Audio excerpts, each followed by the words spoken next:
কোথায় করব খুব জোরে হাগা পেয়েছে, কি করি? এই মালতী এখানে কর দাও আমার বাড়িটাতে। আরে না না, আমার বাড়িটাতে করো। আরে না না মালতী, আমার বাড়িটাতে করো। আরে না না মালতী, আমার দিকটাও দেখো একটু।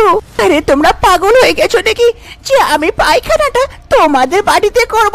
সরো সরো, খুব জোরে পায়খানা পেয়েছে, যেতে দাও। আরে দাঁড়াও দাঁড়াও দাঁড়াও দাঁড়াও। মালতী আগে আগে পালায়, আর তার পিছনে গ্রামবাসীরা তার পায়খানা নেবার জন্য তার পিছন পিছনে। দাঁড়িয়ে যাও, আমি বেশি দৌড়াতে পারবো না, আমাকেও একটু পায়খানা দিয়ে দাও। আসলে এমন কি ব্যাপার আছে মালতীর পায়খানাতে যে পুরো গ্রামবাসীরা মালতীর পায়খানা নেবার জন্য তার পিছনে পড়ে যায়? জানার জন্য কিছু সময় আগে যায়। সন্তোষ বিয়ে করে নিজের বউ মালতীকে পালকিতে বসিয়ে নিজের বাড়ির দিকে নিয়ে যাচ্ছিল। জঙ্গলের রাস্তা ছিল, তাই আস্তে আস্তে সবাই আগে বাড়ছিল। পালকিতে বসে মালতী অপেক্ষা করছিল। তখনই দূর থেকে একটা লোক, আরে পালাও পালাও, বাঘ এলো, পালাও। আরে ভাই দাঁড়াও দাঁড়াও, কি হলো? এরকম কেন পালাচ্ছ? কি হয়েছে কি? আরে পালাও পালাও, জীবন বাঁচাবার আছে তো পালাও, একটা বাঘ পিছন পড়েছে, এই দিকেই আসছে, আমি তো পালালাম। সেই লোকটা তো ভয়ে সেখান থেকে পালিয়ে যায়, আর এইদিকে দুজন যারা পালকি ধরেছিল পালকিটাকে নিচে রেখে দেয়। ও দাদা, আপনি নিজের বউকে আর পালকিটা সামলান, আমরা পালাই। আগে বাঘ পড়েছে, প্রথমে নিজের জীবন বাঁচাই, তারপরে নাই পয়সা দেখা যাবে। কি গো দাদা, তুমি থাকবে তো দেখো, আমি তো পালাচ্ছি রে বাবা। বলতে বলতে সেই দু পালকিওয়ালা সেখান থেকে পালিয়ে যায়। সন্তোষ সেখানে দাঁড়িয়েছিল, তখনই হঠাৎ করে এক ভয়ানক আওয়াজ শুনতে পায়। সন্তোষ খুব ভয় পেয়ে যায়। ওরে বাবা রে, বাঘ! এবার কি হবে?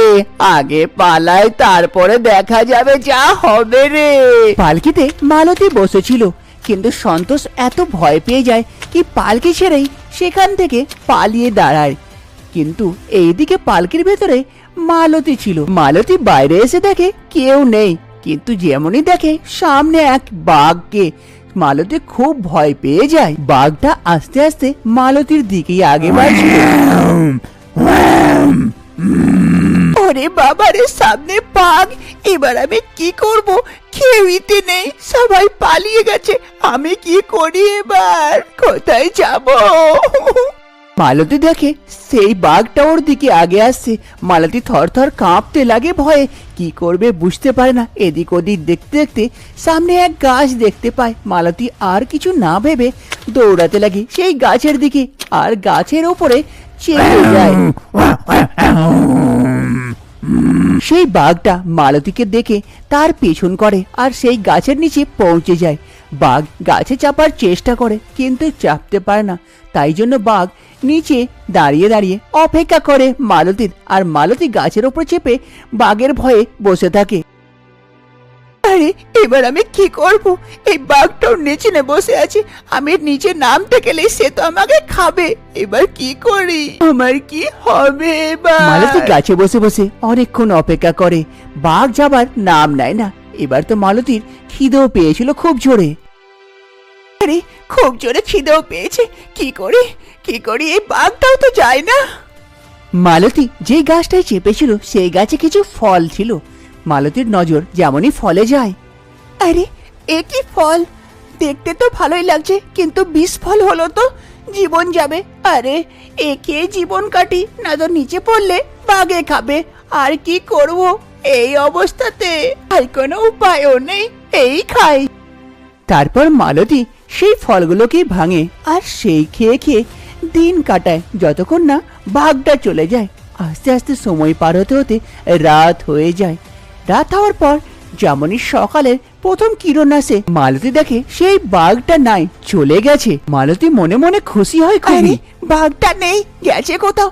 এই মৌকার ফায়দা উঠে তাড়াতাড়ি বাড়ি পালায়, না তো যদি বাঘ এলো রাতটা এখানেই কাটাতে হবে আবার।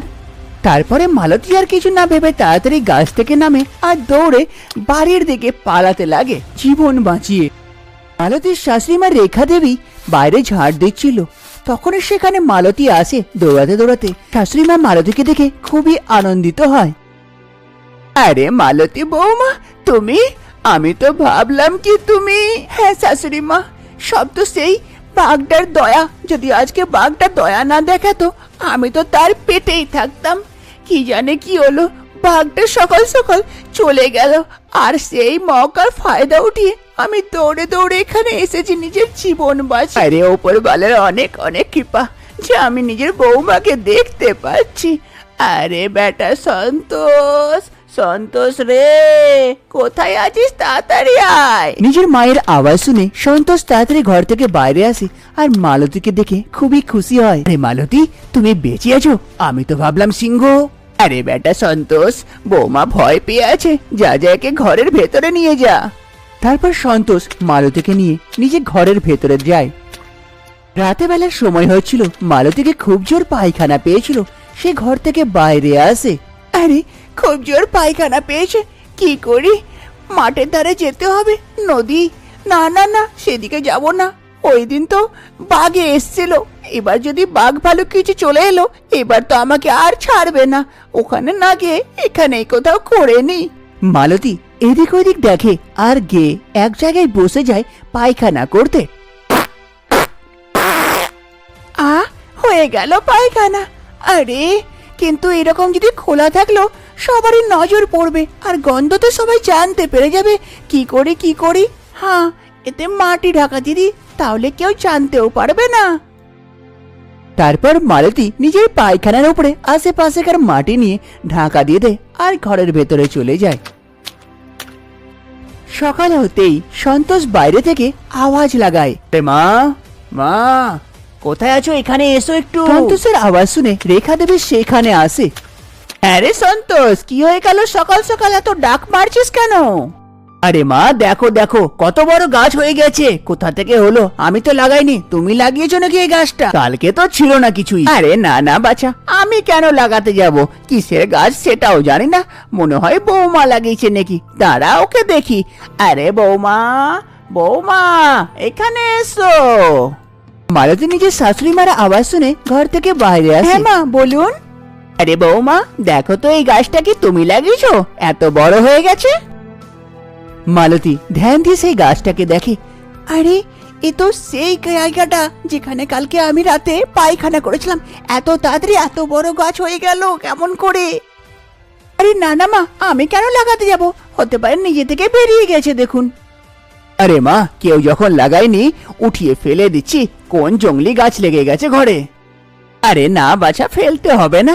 দেখ রাত্রের মধ্যে এত বড় গাছ হয়ে গেল, কি জানি কোনো লাভের গাছ হয় যদি। ছেড়ে দে, থাকতে দেখে। সন্তোষ সেই গাছটাকে ছেড়ে দেয় আর নিজের কাজে চলে যায় মাঠের দিকে।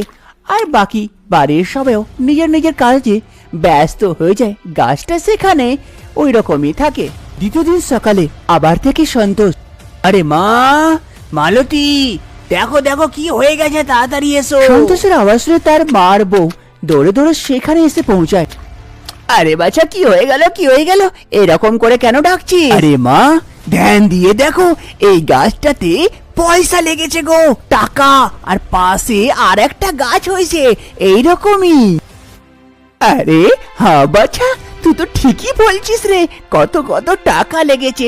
এইরকমই যদি আমাদের আরো এক দুটো গাছ লাগানো যায় তাহলে তো পয়সার কমই হবে না রে, আমাদের খুব টাকা হবে, আমরা তো বড় লোক হয়ে যাব। কিন্তু এই গাছ এলো কোথা থেকে, লাগলো কেমন করে? সেই গাছটাতে টাকা ফলছিল, যার জন্য মালতী আর চুপ থাকে না। নিজের মা আর স্বামীকে সব কথাই বলে দেয়। হ্যাঁ মা, আমি জানি এই গাছ কেমন করে লেগেছে। আরে তো মালতী, যদি জানো তো বলো না কি করে লেগেছে। আরে সন্তোষ, এই গাছ আমার পায়খানা থেকে লেগেছে। রাতে আমি আর কোথাও যেতে পারিনি, এখানেই পায়খানা করে দিয়েছি, সকালে দেখি গাছ হয়ে গেছে। আরে পাগল হয়ে গেছো নাকি? তুমি এখানে পায়খানা করে দিলে আর তোমার পায়খানা থেকে গাছ বেরিয়ে গেল, সেটাও টাকাওয়ালা? এটা হয় নাকি? হ্যাঁ গো, এরকমই হয়েছে। আর যদি তোমার বিশ্বাস না হয় কালকে সকালে দেখে নিও, আরো গাছ বেরিয়ে যাবে। ঠিক আছে, কালকে আমিও দেখছি কেমন করে তোমার পায়খানা থেকে গাছ বেরোয়, সেটাও টাকার গাছ। দ্বিতীয় সকালে মালতীর ঘুম ভেঙে মালতী বাইরে আসে, দেখে সন্তোষ বাইরে মাটি খুঁড়ছে। ওগো, এ কি করছো? গোটা ঘরে মাটি খুঁড়ে খুঁড়ে কেন রেখেছো? আরে মালতী, ভুলে গেলে? এই মাটি খোঁড়া হচ্ছে তোমার জন্য, যাতে তুমি এতে পায়খানা করো আর তাড়াতাড়ি গাছ বেরোয় আর গাছে পয়সা লাগে, তাহলে আমরা খুব তাড়াতাড়ি বড় লোক হয়ে যাব। ও, এই কথা। সন্তোষের কথা মতন মালতী সেই গর্তগুলোতে গিয়ে গিয়ে পায়খানা করে আর মাটি ঢাকা দিয়ে দেয়।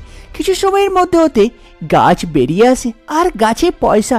তা দেখে সন্তোষ, তার বউ মালতী এবং তার শাশুড়ি মা খুব আনন্দিত হয়। আস্তে আস্তে এই খবরটা পুরো গ্রামে চর্চিত হয়ে যায়। এবার থেকে মালতী যেখানেই পায়খানা করে সবাই গিয়ে তার পায়খানাটাকে উঠিয়ে নিয়ে পালিয়ে যায়। এবার গ্রামে সবারই ঘরে এই পয়সার গাছ হয়ে গিয়েছিল, সবারই গাছে পয়সা ধরছিল আর সব গ্রামবাসীরা খুশি ছিল। আরে কাকি, আপনার কাছে পয়সা ধরলো কি ধরলো না? আরে হ্যাঁ রিমা, একটাতে তো দেখ ধরে গেছে আর একটাতে আসা বাকি আছে। তোর কি খবর রে? আরে কাকি, কি করবো, একটা গাছ আছে, কম ধরছে পয়সা, তাই যাচ্ছি পায়খানা আনতে আর একটা গাছ লাগাবো, তারপর দেখি কত পয়সা ধরতে পারে গাছে। আরে হ্যাঁ হ্যাঁ, যা যা নিয়ে আয় আর গাছ লাগা আর খুব পয়সা ওঠা। তারপর রিমা মালতীর ঘরের দিকে চলে যায় পায়খানা আনতে। গ্রামবাসীরা খুবই আনন্দিত ছিল, কেননা সবারের ঘরে পয়সার গাছ যে হয়েছিল আর গ্রামবাসীদের পয়সার কোনো কমই ছিল না। একদিন সব গ্রামবাসী মিলে এক ঠিকাদারকে গ্রাম ডাকে। আরে ঠিকাদার সাহেব, দেখে নাও ভালো করে গ্রামটাকে, যতটাই ছোট ছোট ঘর আছে সবকে ভেঙে বড় বড় বিল্ডিং বানাবার আছে, যাতে দূর থেকে দেখে লাগে যে এটা একটা খুবই বড় লোকদের গ্রাম। আর হ্যাঁ, আমার ছাদের উপরে একটা হেলিকপ্টার নামাবার জায়গা, আমি একটা হেলিকপ্টার কিনতে চাই, এইটাতে চেপে আমি শ্বশুর বাড়ি যাব। ও ভাই, তোমরা এমন কথা বলছো যে তোমাদের কাছে কোটি টাকার সম্পত্তি আছে, টাকা পাকা আছে, কি স্বপ্নই দেখছো তোমরা? আরে ঠিকাদার, আমরা স্বপ্ন দেখি না, সেটাকে পুরো করি। আরে কাকা, এই স্বপ্ন পুরো করতে গেলে অনেক কোটি কোটি টাকা দরকার, আপনাদের কাছে আছে টাকা? না এরকমই ফালতু আমার সময় খারাপ করার জন্য আমাকে ডাক? আরে মঙ্গল, তখন থেকে দাঁড়িয়ে দাঁড়িয়ে কি করছিস? এই ঠিকাদারের মুখে পয়সার বান্ডেল গুলো ছুঁড়ে মার, তবেই বুঝতে পারবে। এই নাও পয়সা, এই নাও, এই নাও। মঙ্গল নিজের কাছ থেকে কিছুটা টাকার বান্ডেল ঠিকাদারের ওপরে ছুঁড়ে মারে। আরে এত টাকা, এত টাকা গ্রামবাসীদের কাছে? তোমরা কোথাও গিয়ে ডাকাতি করনি তো? আরে ঠিকাদার, তোমাকে দেখে কি আমরা চোর চামার লাগছে নাকি? আরো পয়সা আছে, তুমি কাজ আরম্ভ করো কাল থেকে।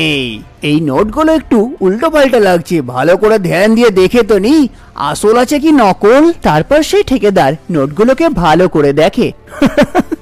আরে গ্রামবাসীরা, কি ব্যাপার, নকল নোট দিয়ে বড় বড় বিল্ডিং বানাবে? আর কি তুমি নিজের ছাদে হেলিকপ্টার নামাবে, শ্বশুর বাড়ি যাবে? আরে এসব করার জন্য স্বপ্ন না, আসল টাকা দরকার। নকল টাকা দিয়ে এসব হয় না, আসল টাকা কামিয়ে আসিও, বেকার আমার সময়টাই খারাপ করলো।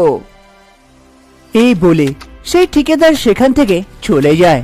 আরে নোটগুলো দেখি মঙ্গল, ঠিকাদার নকলি বলে চলে গেল, ভালো করে একটু চেক তো করে নিয়ে আমিও। ঠিকাদার তো আমাদের বেইজ্জতি করে দিল নকলি নোট বলে। দেখি, আ আ উ ই, হ্যাঁ ঠিকই বলেছে তো, এ তো নকলি নোট। আমরা নকলি নোট নিয়ে ঘর বানাতে চলেছি, ছি ছি ছি, লোভে পড়ে কি করে ফেললাম। চ নিজের নিজের কাজে ফিরি, না তো এই যদি নোটের চক্করে থাকি তো জীবনটাও যাবে, না খেয়ে মরতে হবে রে বাবা। এইদিকে সন্তোষও জানতে পারে গাছে লাগা যত পয়সা ছিল সব নকল, তাই সব গাছকে তুলে ফেলে দেয় আর সন্তোষ নিজের কাজে ফেরে মাঠে। আরে বৌমা, বেশি লোভের ফল এটাই হয়। কিছুদিন থেকে আমরা সব কাজ বন্ধ করে শুধু গাছ উগাচ্ছিলাম আর সেইটা থেকে পয়সা গুনছিলাম, সব পয়সা তো নকল, এ করে দিন কাটবে না।